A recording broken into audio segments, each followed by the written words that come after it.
Pleser yw cael cyhoeddi.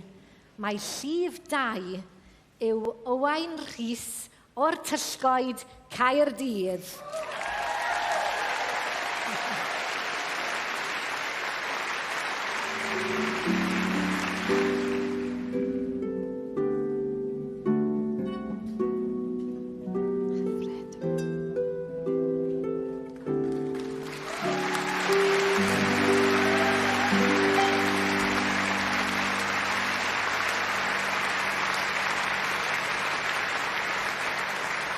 Cyhoeddaf y nawr yn swyddogol, mae prifardd Coronog Eisteddfod Genedlaethol Wrecsam 2025 yw Owain Rhys.